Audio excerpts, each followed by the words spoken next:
guys, and welcome to episode 2 of our 30 years in the making, in which we are reviewing Wrestlemania 2.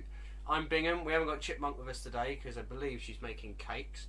But I do have JC Ice. Yes, a JC Ice apparently. Yeah, James. rap name. Yeah, James is in for this one. It's pretty good though because he is kind of a connoisseur on the wrestling front. He does know he knows his wrestling. Let's just put it that way.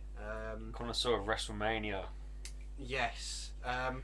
Again, as I did with Wrestlemania 1, because I'm not hugely familiar with everyone, I will keep on looking down to look at my notes for the results, basically, on the iPad. We're on Wrestlemania 2, which was the Wrestlemania in which they decided to record in 3 different venues. Yeah. Don't know why. I think it was a stupid idea. Didn't work. This was definitely, you could definitely tell this was the earliest Wrestlemania. They hadn't found that magic formula yet that had it's not the WrestleMania. grandest. It's not Wrestlemania. This wasn't that grandest stage of them all. Sort of didn't have that magic about it. That wasn't around yet. For instance, if you watch the first video, you know that we have a few categories. It was a hard struggle to find a WrestleMania moment in this WrestleMania. Yeah. See, for me, this is the.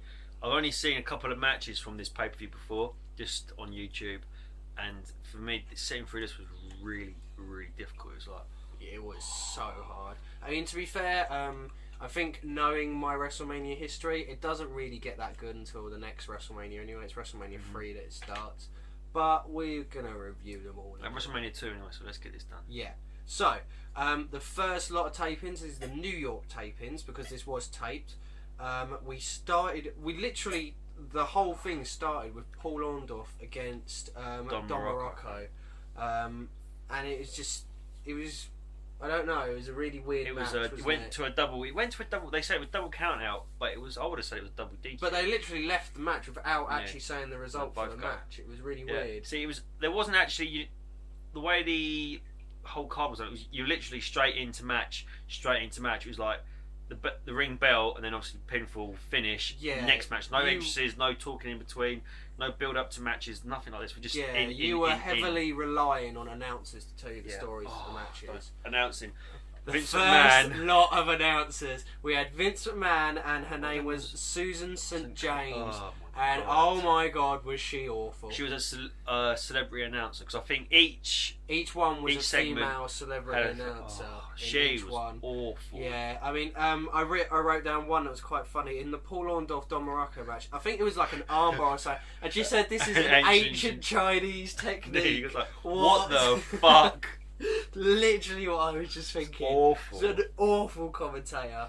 But how many times did we get what a maneuver? Vince McMahon saying maneuver. We had quite a few what maneuvers. It was more by Susan St. James. Again and again and again and again. Morocco's got him in a headlock. But as James said, we were literally going from match to match. So the next match was Randy the Macho Man Savage against George the Animal Steele, in which Randy Savage beats George Steele. Not by the diving elbow. He hit the diving elbow, but Animal Steele actually kicked out. I think that was before sort of obviously Randy was still like a mid-carder, upper mid-carder. He wasn't a legitimised main event yet. I think he just won the IC belt as well, so he was sort of just coming in. This was around the time, you could tell by the storyline, that this was around the first time that Randy Savage started to get jealous whenever anyone was around Miss Elizabeth. It was really early character development days of the Macho Man. Yeah, so if you know your history, obviously, Miss Elizabeth was Randy Savage's manager and wife. And whoever Randy Savage went for a heel turn in which whoever gave her any attention, he basically went for, which I believe leads up to a Hulk Hogan match. That's what leads to the Mega Power splitting up. Yeah. We're jumping too far. Yeah, we're jumping around. So Randy Savage obviously goes to that. I actually thought Animal was awful. I hope he's not in any more WrestleMania matches. We've got a couple more yet. We have quite a few awful ones. The next match was Jake the Snake Roberts, who just recently appeared on Raw. Lovely to see. Defeat George Wells with the DDT and pin. Very quick match. So quick, it was hard to keep. a lot of these matches were just squash matches. They all were the way so through the quick. I pay-per-view. mean, WrestleMania 1 had a few squash matches, and I thought that was strange. This one had so many. But literally, it was... I think Wells controlled the match a little bit, and then Jake just hit the DDT out of nowhere. Just came back, didn't he? And then obviously we had the whole... The snake on snake. him. Oh, there was credit to George Wells.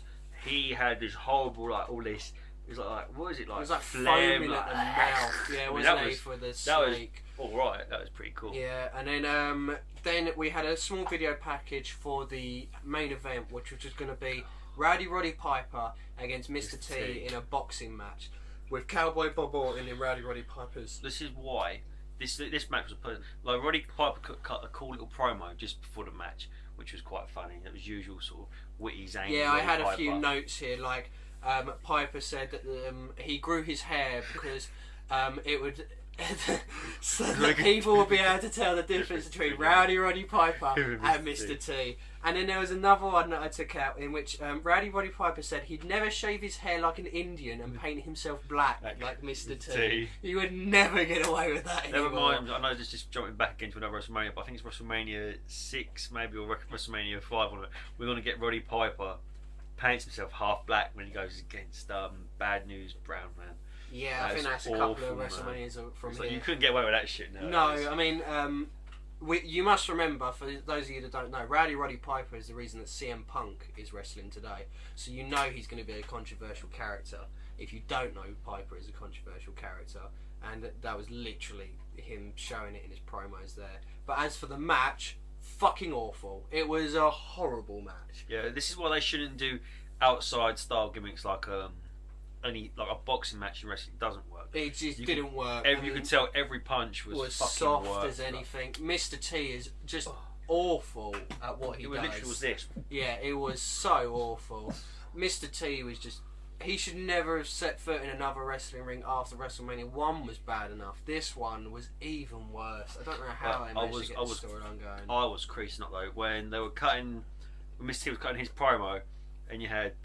was it Smoking Joe Fraser and little... what was that midget's name? I don't know, but he's little black midget. I forget his name. Little, because he's in the Battle Royale WrestleMania 3. Little, not Little Tokyo. It's so funny though. Could you see this little black midget? Like, what the fuck? I mean, I couldn't understand any of Mr. T's promo.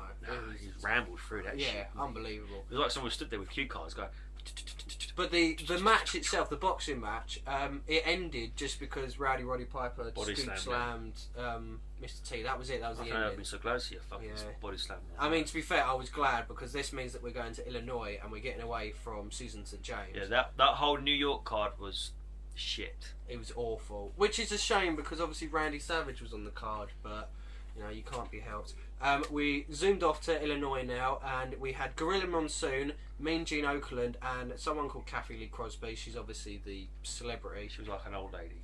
We went straight into the women's match, which was the Fabulous Moolah against Velvet McIntyre. It was like a minute and a half. It wasn't even that. It was like 30 seconds. Yeah. Wasn't we actually got some like high flying action. They were like these guys were from like that bang, Velvet bang, McIntyre. bang. Yeah, she was really quick, and then she like did a load of head scissors and everything. Then she jumped up to the top rope. Big splash. Yeah, missed, practically fell out of her top, and then Fabulous Moolah pinned her and retained the women's championship. Funny thing about Fabulous Moolah, if you've seen any of her appearances in the Attitude Era, she looked exactly the same back in 1986. Almost exactly the same. No change. Yeah, I mean, I'm wondering does Mae Young come into WrestleMania at some point? Because I know Fabulous Moolah's been around it.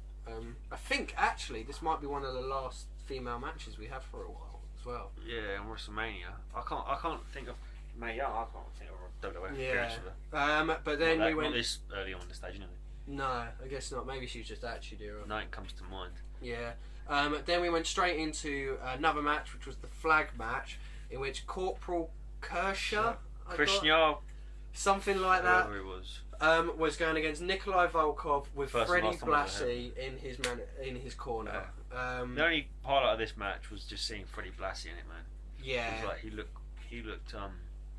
You could see what made him a good manager back in the day, man. That was the only thing this match. Yeah, I mean, I had to tell Chipmunk what Freddie Blassie does later on, in which he actually narrates most of the WrestleManias. So you know that's the Freddie Blassie I know. That's the guy we remember. Yeah, that voice. Sort of thing. But it's pretty cool to see him. The same as a wrestler, one of the wrestlers in the Battle Royale, but I'll go through that later. This match is another quick one. It basically ends in which the manager gets knocked down and Freddie Blassie goes to throw his cane to Volkov, but Corporal Guy, he catches it and smacks Volkov over the head and then gets the win. And apparently he's the good guy, you know. Fuck knows. And then we go on to the 20-man Battle Royale. This was finally something good on this pay-per-view, man. It was half decent. I mean, half of them were like NFL players, so you had no idea who they were. And you got this. You watching this Battle Royale. This is when you can tell that the days pre-wellness policy days, man. Oh my god! Some of the guys. I mean, the whole way through this pay-per-view, you realise when you're watching 80s wrestling compared to professional wrestling nowadays, how jacked up everyone was and how much steroids was like. Yeah, I mean, jacked up. I actually wrote here. Fucking eyeballs. I actually wrote here that everyone in the 20-man Battle Royale looks like. I don't know whether you played the WWE All Stars game that came out a few years ago. It literally looked like that. All Stars, or what's the Legends of Wrestling game as well? Yeah, or do you remember those little figures you could get where they were so top heavy and massive? It was like literally. Everyone's barrel chested and shit, man. Other than one man, and that was Bret the Hitman Hart making his WrestleMania debut. That was nice to see. We had the Hart Foundation. That's cool. There's a few people in here that I will go through. Obviously, I don't think anyone here would know the NFL players. No. But as for the wrestlers, I mean, we had Tony Atlas, we had Hillbilly Jim, Iron Sheik, the Killer Bees, Big John Studd, as I said, the Hart Foundation, Bruno Sammartino, which was nice to see. That's pretty cool. And Andre the Giant. It was really cool to see Bruno Sammartino wrestle. In WrestleMania 1, we only got to see him like hit a few people. We got to see his son wrestle. But it was amazing. Amazing to see a legend. He was even a legend then, but to see like the longest reigning WWF champion to actually wrestle was so cool. As I said, this is the Hart Foundation's WrestleMania debut. A great debut for the Hart Foundation. Yeah, they were in the really final three against Andre the Giant, in which obviously the Giant threw them out and won the Battle Royale. This is how back in the old days they booked a Giant. They booked Andre the Giant. He was like a real. He was a giant. Yeah, he was. You know how you watch nowadays, and you got Big Show where 1 month he's a giant, the next month he's a cuddly bear. You know, you didn't have that sort of booking these days. He was a giant, and he just mowed for everyone. Sorry, he was unbeatable, wasn't he? Yeah, and I think the next WrestleMania is kind of big for Andre the Giant. Nice spoilers. Yeah. Then we moved on. To the British Bulldogs, Davey Boy and the Dynamite Kid facing off against Greg Valentine and Brutus Beefcake. No, this is a good match. This was a great match. It is, as James was saying, during this day you had all these big wrestlers and that, and these were the first people that we got to see on this card which were just wrestlers, and it's amazing to see. Even though Bulldog was like obviously juiced up, he still could work. Yeah, Terrence Tanner was a good worker, and Greg the Hammer Valentine was a good hand as well. So it's amazing to see the difference in speed. Yeah, it was so quick, this match, and I mean, you finally got yourself and go, oh, hang on, there's some action. Exactly, and the wrestling was amazing. I mean, It wasn't exactly like the crispiest, like most technical wrestling you see, but it was compared to what we had the wrestling like this. On this card, decent action. You know, if you wanted wrestling, this was the match you wanted to watch. Especially when Dynamite was in the ring. It was really nice because I've never actually watched a Dynamite Kid match, but I'm a huge. No. But I'm a huge. I know it's one of those things that you don't admit, but I'm a huge Benoit fan, and obviously Dynamite Kid is the reason. You see that snap suplex, man. Yeah, as soon as you see that snap suplex, it's just awesome to see. And even like the Bulldog was doing some of these nice moves. Yeah, really nice moves. And Bulldog could go, man. Yeah, I knew he could go. I mean, I've seen British Bulldog. It was the Dynamite Kid I'd never seen. But it was a really good match. The ending of the match happened when Davey Boy Smith grabbed Greg Valentine and shoved him literally into Dynamite Kid's head, and it sent Dynamite Kid off the apron. But Greg Valentine went down. Outside, yeah, and Davey Boy just pinned him from the headbutt. I was hoping for a diving headbutt. We didn't get a diving headbutt, but we got the diving headbutt wasn't used. It was very sparingly. It was like that special move, especially when he did it off the top of Davey Boy's shoulders. Yeah, that was actually the main event of Illinois. Illinois, yeah, that was well. a good way to. And it was worthy of the main. Good way to come out. Them two, the Battle Royale and the tag team match were sort of like two rays of sunshine. That was very dark. This was when the WrestleMania you could watch this WrestleMania. You know, then we shot straight over to Los Angeles, and we had Jesse Ventura, Lord Hayes, who was doing the interviewing for the last year's WrestleMania, and Elvira. If you don't know Elvira, you will know Elvira. She is the whenever you watch like The Simpsons or something, she's that Halloween woman that's just literally boobs. You know, she's like that. She was quite good on commentary though, because she was quite like. I don't know whether she was good or whether it was because everyone else was so bad. I don't know. To be fair, I enjoyed Jesse Ventura and Sir Alfred Hayes, man. I thought they were the best commentary team of the night. Yeah, I mean, like I said to you, Lord Hayes, it reminded me of watching old Champions League football when I was younger. The first match, literally, they went into it. Ricky the Dragon Steamboat against Hercules Hernandez. This was a decent match. This was a decent match as well. I mean, again, when you watch these sort of things, and you watch Ricky Steamboat, and I said in the last WrestleMania, his offense is so different to everyone else's. Yeah, because he was coming from obviously Jimmy Crockett Promotions back in the old days. The old I think that was before WCW. It was NWA. He was NWA. He was a territory wrestler. So, and this is something I said to Dan as well. When you watch the old '80s WF stuff compared to like the old NWA, like the early WCW day stuff, and you see the in-ring product was two completely different styles. The WF had the Land of Giants, just big jacked up muscle guys, and the NWA had the wrestlers, and obviously some of the guys on this card, like you had Funk, you had Ricky the Dragon Steamboat, you had Greg the Hammer Valentine, even Savage come from the territory. He come from Memphis, and so these guys they could wrestle. They were workers, man. You know, not just like fucking jacked up bodybuilder type. Yeah, guys. exactly. You wanted these sort of people. I mean, you know, I love wrestling. That's what I watch. You know, the reason why some of my favourite wrestlers are Kurt Angle, Brock Lesnar, Eddie Guerrero, Chris Benoit. You know, I like the wrestling style, and then luckily, you know, there's people on here that I can understand. Ricky Steamboat ends up defeating Hercules Hernandez for a flying crossbody. A decent match. It was pretty quick, but they were obviously building up to stuff. Yeah, it was building up to stuff. I mean, then we went from the ones that we've just been like praising to an awful match. Adrian Adonis defeating Uncle Elmer in a dress. I think it was meant to be a comedy match. It was awful. It reminded me of. Do you remember that King of the Ring match? Pat Patterson against Gerald Briscoe in the match in the dresses. Yeah. Evening gown match. It was awful. That's one of the things you forget. You try and forget. But yeah, we'll literally skim over that match. It was just awful. Then we had the Funk brothers, Terry Funk, and he was called Hoss Funk, but it was Dory Funk Jr. Going against the Junkyard Dog and Tito Santana. It was a good match. I think by this point I was starting to get a bit tired. We were sort of lagging away. Yeah, there was nothing. I mean, that was a lot of it. Was 12 matches? 12 matches. 4 in each show. 12 matches. Yeah. So it was a lot of different. Because it was so choppy. There wasn't like you were straight into match, ring bell. It was just like, oh, here we go.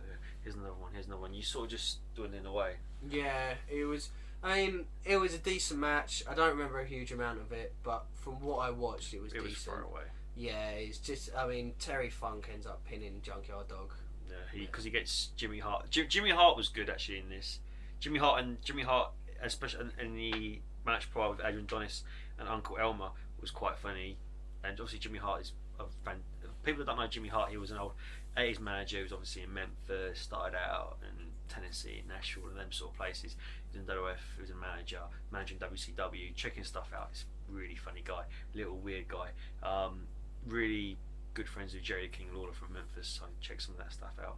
But yeah, he was the highlight of this match, I think, for me, because the finish of the match was him throwing the megaphone, to Terry Funk, and Terry Funk over the head, and then getting the pin. So, yeah. And then we went on to the main event, in which Hulk Hogan faced King Kong Bundy in a cage match, and King Kong Bundy had Bobby Heenan in his corner. Yeah. your usual run-of-the-mill face against heel sort of cage match. We got some colour in this match. We did. King exciting. Kong Bundy split Sam open, and it was pretty cool to see the old blue cage. Man, that thing. I'll tell you what. I mean, we talk about like obviously cage matches are cage matches, and to be honest, I've never really enjoyed like a cage match. But I mean, obviously, you look at the way I'm not saying it doesn't hurt now, but the cages that we get nowadays, the ones like with the mesh, like what is it sort of the mesh? I don't know. Wiring. It's like a gate sort of fence. Yeah, just like the little diamonds. These old school WWF blue cage, man, them bars, man. Yeah. There is no giving them motherfuckers. They're solid. You could see like flesh upon bone against metal. That must have hurt. Yeah, no, literally a run-of-the-mill match in which King Kong Bundy's beating on Hogan for most of the match, then Hogan makes the fight back, hits the leg drop, climbs over, gets out. There you go. And see, one thing that really blew me away was because again, this is obviously before Hulkamania had really blown up. There was no pose downs, no shit. This was even before the real American thing as well. That starts next year. That's when Hogan really starts to blow up, and Hulkamania really blows up after this WrestleMania. Yeah. This is when wrestling does become fucking massive. You can kind of tell that WWF hasn't hit its stride yet. I mean, they did the big WrestleMania the year before, but this WrestleMania, I think they went for something with this WrestleMania, and they didn't hit it at all. But that's the WrestleMania. It was different, that was for sure. It was definitely different if you're used to the normal day WrestleManias. It was a slog to get through. As usual, we have our categories. Have you got your match of the night? Match of the night is going to be tag team match, Bulldogs versus Dream Team. Yeah. Bulldogs versus it's exactly the same for me. Bulldogs versus Dream Team. I don't think there's a lot of competition really. It was just a great match, wasn't it? And it was great to see Dynamite Kid and British Bulldog. You know, have you got your second match? Second match of the night. We're picking two matches. I would say second match of the night would be the Battle Royale. Oh, exactly the same for me. Yeah, we have. Because obviously, as we explained in the first video, we're going to pick two matches in which every two match from every WrestleMania, and we're going to make our top 10 WrestleMania matches of all time. What about your wrestler of the night? Wrestler of the night, again, would be... actually, to put it through, I would say Roddy Piper was my wrestler of the night, because he made that stinking pile of steaming dog shit, that boxing match, at least something half sort of credible to watch, because he just flailing and flying all over the place and working with Mr. T trying to make something, even though it was completely awful. At least he did something. He was really a soldier for the team that night. Yeah. Because if you know anything about it a little bit, you realise how much Mr. T was a real prick backstage, and Roddy Piper had a chance to take him out a couple of times in that match, and he was 100% pure professional. So props to Roddy Piper. Yeah. Okay. My rest of the match, Davey Boy. Davey Boy Smith. Yeah. It was a choice between Davey Boy and Dynamite Kid. I went for Davey Boy because he was in the ring most of it. I cannot wait to watch more of the British Bulldogs. Yeah, I think when we hit like WrestleMania 7 or 8, there's some real good matches. Yeah, I've sneakily looked at some of the WrestleManias from now, and I can't wait for some of this tag team action. Even some single stuff as well. Yeah. The hardest category for this one, WrestleMania moment. There was no WrestleMania moment, not on this one. No, you can pinpoint one. I mean, I was going to give one no matter what. I mean, it's just hard to find one. I mean, I would just say the appearance of Andre the Giant, because you can see how much of a spectacle he was and how special he was. Yeah. And the way he was booked in the Battle Royal, especially the way for the finish, Jimmy Animal Night on the floor, he picks up Bret and just launches him over the side. That back in the 80s, you could see the fans were like, that was quite something special for them. I mean, it's really weird to sort of say there wasn't really a WrestleMania moment when we're used to WrestleManias now in which there's 2 or 3 moments in every WrestleMania. There's too many moments. I'd say that this WrestleMania moment, just for me, was seeing Hogan do the leg drop, because he didn't do the leg drop in the first WrestleMania, so it was just something to see him do his finisher in this WrestleMania. But I mean, Andre the Giant was a big thing. I mean, even just to see Ricky Steamboat come off the top rope, that's pretty cool. But I settled for Hogan. What about your overall rating for WrestleMania 2? For what it was, and obviously the era that it was, also it's unfair to pin it against modern day WrestleManias. I would say, honestly, I'd give this show 6 out of 10. 6 out of 10. 6 out. I'm being fair by 80 standards of wrestling. Wow, I'm starting to think that my scores are really harsh. Mine is 2 out of 10. Because the reason I give 2 out of 10 is because I want to show some consistency, and I gave WrestleMania 1 3 out of 10, and there was a couple of good matches on here. Oh, that look! I saw that look. But this WrestleMania had less good matches. I mean, the Bulldogs brought it back, but I was so bored watching it. The difference is it's hard nowadays, obviously, to go back because you watch wrestling from the 80s, especially the old WWF stuff, not NWA or WCW or Jim Crockett's or anything like that.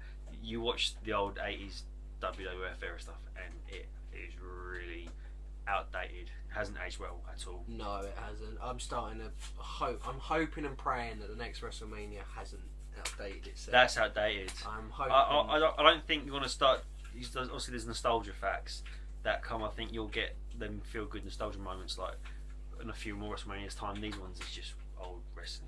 Yeah, I mean, I did say when I was doing these that it's about WrestleMania 10. I'm going to start fully enjoying it, but I'm giving them a go. But yeah, that was WrestleMania 2. I wasn't a fan, if you couldn't tell. James, it is what it is. Yeah, it is what it is. That will be a catchphrase, no doubt, in this show at some point. But that was WrestleMania 2. Blah blah blah blah blah. Please tell us what you think. Sorry, I got tongue tied. Subscribe. Follow us on Twitter, and maybe we don't have a Facebook, but you can try and find us on Facebook. You won't find us. Facebook stalking. Yeah. Find me on Facebook. Especially if you're female. You're more than. Oh, great! So we're using Bingham and Chipmunk to get James a girlfriend. Brilliant. Do I not use every source available? That is true. Scumbag. Real big fish. Scumbag. That was WrestleMania 2. Before we carry on, WrestleMania 2, tomorrow will be WrestleMania 3, in which we have a couple of WrestleMania moments to discuss in WrestleMania 3. And one of my personal favourite matches as well. Well, yeah. Probably a match that could very well get into the top 10 of WrestleMania. But that's tomorrow. We will see you tomorrow. WrestleMania 3. Hopefully James will be here. Maybe Chipmunk will stop baking to maybe watch a WrestleMania 3. She's cooking some cakes. Yeah, she's cooking some cakes. And they smell good too. But we will see you tomorrow. See you later. Thanks. Bye.